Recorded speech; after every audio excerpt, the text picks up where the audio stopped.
시청자 여러분 안녕하십니까? 한 주간의 한인사회 주요 뉴스를 정리해드리는 KBN 뉴스 주간 브리핑입니다.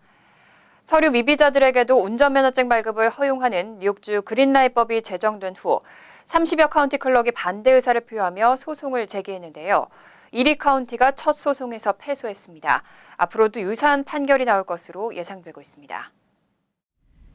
연방법원 뉴욕 서부지법은 판결문에서 이리 카운티의 미키 건스 클럭이 법 시행 중단을 위해 제기한 소송이 그린라이트법에 대응하기 위한 충분한 설명을 제공하지 못했다며 패소 결정을 내렸습니다.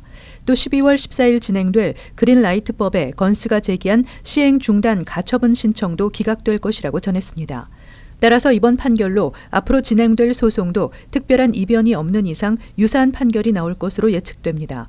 소송의 쟁점은 주정부가 운전면허증 발급 대상을 정할 수 있는지의 여부인데 주정부는 주별로 발급하는 운전면허증 발급 기준을 스스로 정할 수 있다고 주장하는 반면 반대 측은 연방법에 그 누구도 서류 미비자에게 합법적인 신분증을 제공할 수 없다고 규정돼 있다며 그린라이트법이 연방법을 위반한 것이라고 반대하고 있습니다.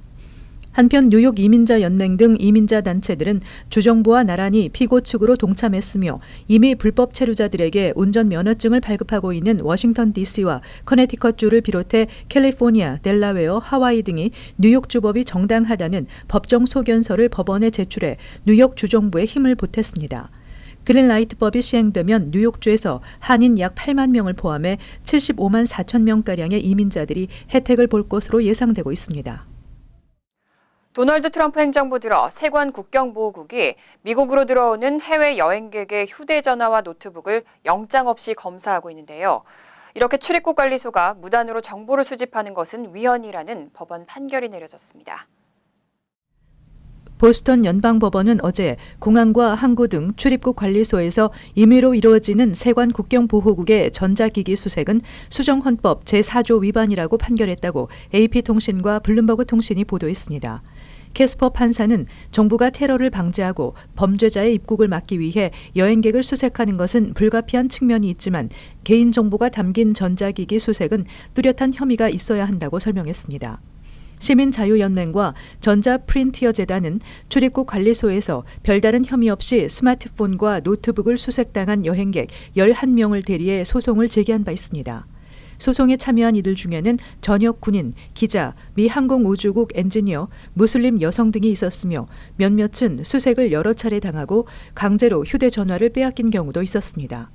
시민자유연맹은 세관 국경보호국이 지난해 수색한 전자기기는 3만 3천 대가 넘으며 도널드 트럼프 행정부가 들어서기 전인 2016년과 비교했을 때 약 4배가 증가했다고 밝혔습니다.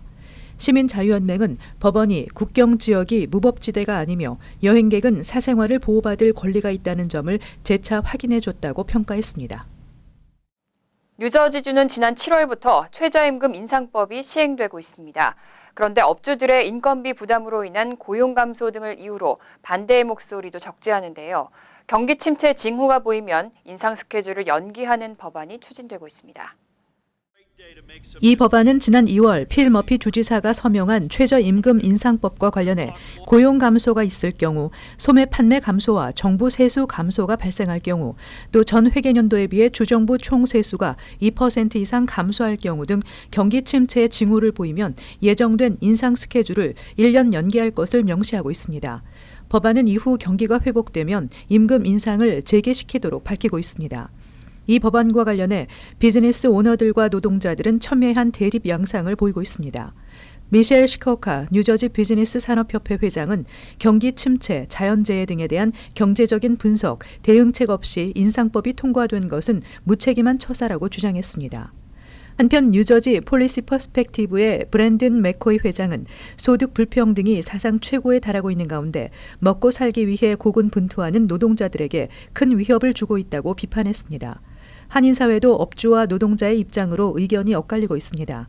한 식당에서 일하는 B씨는 경기 침체로 임금 인상을 멈추면 생계형 노동자들은 속수무책이라는 반응을 보였지만 식당을 운영하는 업주는 사실 최저임금법에 직접적인 영향을 받는 한인들은 많지 않을 것이라며 대부분이 팁을 받으면서 일하기 때문에 시간당 $10 이상의 임금을 받고 있다는 점을 지적했습니다.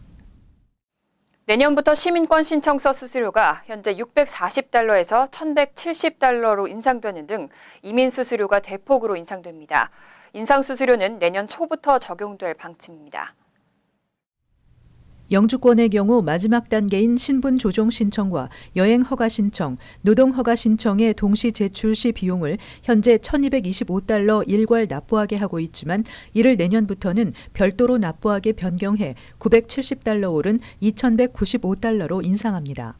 또 영주권 신청 시 14세 이하 미성년자에게 적용되던 할인 혜택도 폐지됩니다. 시민권 신청서 수수료도 현재 $640에서 $1,170로 $530나 인상되며 가족 이민 청원의 경우 현행 $535에서 $555로 소폭 증가합니다. 그러나 취업 이민 청원의 경우 현재 $700에서 $545로 $155 인하되며 영주권 갱신 신청 수수료는 $455에서 $415로 $40 인하됩니다. 한편 비이민 비자의 경우 전문직 취업 비자 신청 수수료는 현재 $460에서 $560로 $100 인상되며 주재원 비자는 $815로 $355 인상되고 투자 비자는 $705로 53%, 예체능 특기자 비자는 $715로 55%나 인상됩니다. 한국인들의 미국 방문 비자 거부율이 9년 내 최저를 기록했습니다. 하지만 비자 면제국의 지위 유지를 위해서는 여전히 높다는 분석입니다. 연방국무부가 12일 발표한 2019 회계년도 방문 비자 거부 통계 자료에 따르면 관광이나 비즈니스 목적으로 미국 방문 비자 B1, B2를 신청한 한국인에 대한 비자 거부율은 7.69%로 집계됐습니다. 이 같은 수치는 지난 2010년 7.5%를 기록한 이후 9년 내 가장 낮은 수치이지만 한미 비자 면제 프로그램 시행 이전보다는 여전히 5%포인트가량 높은 것입니다. 비자 면제 프로그램 이전의 한국인 방문 비자 거부율은 3에서 4% 수준이었습니다. 이처럼 한국인의 방문 비자 거부율이 높아진 것은 2008년 말부터 무비자 프로그램이 시행되면서 장기 체류가 가능한 방문 비자를 받으려면 그만큼 심사가 까다로워 거부율이 높아졌다는 분석입니다. 최근 한국인들의 비자 거부율이 개선되긴 했지만 비자 면제국 지위 유지를 위해서는 여전히 높다고 전문가들은 밝히고 있습니다.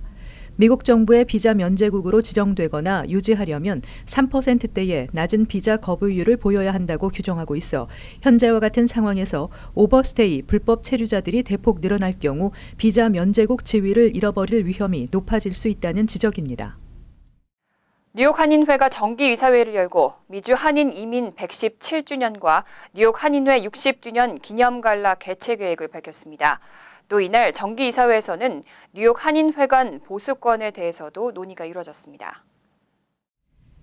12일 뉴욕 한인회는 맨하탄 한인회관에서 36대 3차 정기이사회를 열고 60주년 기념 갈라를 미주 한인의 날인 내년 1월 13일 맨하탄 지그펠드 볼룸에서 연다고 전했습니다. 이번 갈라의 수상자로는 최근 한인 등 아시안 커뮤니티에서 주목받고 있는 특목고 입학시험 폐지 이슈에 꾸준한 관심과 적극적인 목소리를 낸 스타이브슨 동문회장 수 김 씨와 월스트리트에서 활동 중인 한인 금융인들의 네트워크인 코리아 파이낸스 소사이어티가 선정됐습니다. 한인회 김영덕 36대 이사장은 한인회는 한인사회의 적극적 후원과 관심으로 성장해왔다며 이번 갈라에도 동포사회에 많은 관심을 바란다고 전했습니다. 이날 이사회에서는 한인회관 건물 수리 안건도 논의됐는데 한인회에 따르면 낙후된 히팅 시스템으로 지난 3일 전체 유닛을 교체하는 데 비용으로 총 $23,000를 지출했습니다. 또 뉴욕시 빌딩국 정기 점검에서 엘리베이터 결함이 적발돼 수리를 위해 $5,100를 지출할 계획입니다. 한인회는 한인회 건물이 노후해 수리 문제가 과거부터 계속되어 오고 있는 상황이라고 설명했습니다. 이사회에서는 일부 세입자와의 갈등과 한인회 주최 한국어 수업 계획 등 앞으로의 활동 방향에 대해서도 논의했습니다. 메트로폴리탄 교통공사가 미드타운의 철도 차량기지 등을 개선하는 20년 장기 프로젝트 계획을 발표했습니다. 공사는 내년부터 시작되고 약 $20억 예산이 투입될 것으로 보입니다.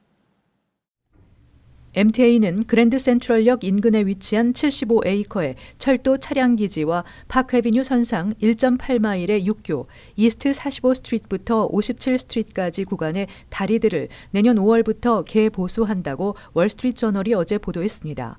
철도 차량 기지는 미드타운에서 운행되는 하루 평균 700대 열차를 수용하고 있지만 다수 구간들이 부식돼 수십 년간 개보수 공사를 진행해왔지만 이제는 전체적인 수리가 필요한 상황입니다. 내년부터 진행되는 공사에 5월부터는 파크애비뉴 선상의 6교와 차선, 횡단보도의 통행이 일부 제한될 전망입니다. MTA는 한 번에 여러 도로의 통행을 차단하지 않아 통행자들의 불편을 최소화하겠다고 전했습니다.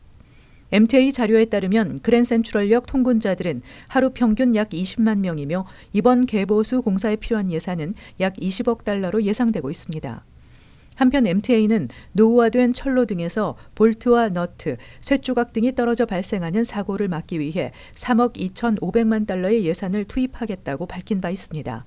발표 내용에는 위험 부분에 대한 전수조사와 함께 현재 32만 5천 개의 안전 철망수를 늘리고 철망 형태를 다양화하는 등의 조치를 취하는 것이 포함됐습니다. 현재 일부 뉴욕시 지하철에서 시범적으로 사용되고 있는 옴니 시스템의 이용자가 빠르게 증가하고 있습니다.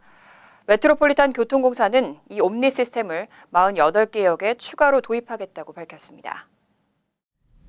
옴니 시스템은 메트로카드를 대신하는 크레딧 카드 또는 스마트폰 앱인 구글페이, 애플페이 등 비접촉식 신용카드와 디지털 지갑을 카드 리더기에 스캔하는 새로운 결제 방식입니다. MTA는 현재 그랜센트럴역과 브루클린의 아틀란틱 애비뉴 바클레이 센터역 사이에 4, 5, 6번 전철의 16개 역과 스테튼 아일랜드 버스들에서 옴니 시스템을 시범 운영 중입니다. 12월에는 펜스테이션을 포함해 화이트홀 스트리트, 사우스 페리역, 브루클린의 86 스트리트, 베이리 지역, 퀸즈 자마이카의 서핀 블러바드, 아처 애비뉴, JFK 공항역, 스테튼 아일랜드의 세인트 조지역과 톰킨스빌 역에 옴니카드 리더기를 추가로 설치해 운영할 예정입니다. 또 6번 전철 51 스트리트과 125 스트리트 사이의 모든 역과 1번 전철의 렉터 스트리트과 컬럼버스 서클 사이 등에도 도입됩니다. MTA는 옴니 결제 시스템을 2020년 가을까지 전 구역으로 확장할 것을 목표로 매달 뉴욕시 지하철역에 추가해 나갈 것이라고 밝혔습니다. MTA는 옴니 시스템 시범 운행 이후 현재까지 이용 누적 횟수가 300만 회를 돌파한 것으로 나타나 당초 예상보다 3배에서 4배 빠른 속도로 이용자가 증가했다고 밝힌 바 있습니다. 한편 기존 메트로카드는 2023년 7월까지 이용 가능합니다. 뉴저지주에서 A형 간염이 확산되고 있습니다. 주 전역 21개 카운티에서 지속적으로 간염 환자가 보고되고 있는데요. 현재까지 주 전역에서 533명의 감염자가 보고됐고 6명이 사망했습니다. 지난해보다 무려 800%가 급증한 수치인 만큼 주의가 당부되고 있습니다. KBN 뉴스 주간 브리핑 여기서 마칩니다. 시청해주신 여러분 고맙습니다.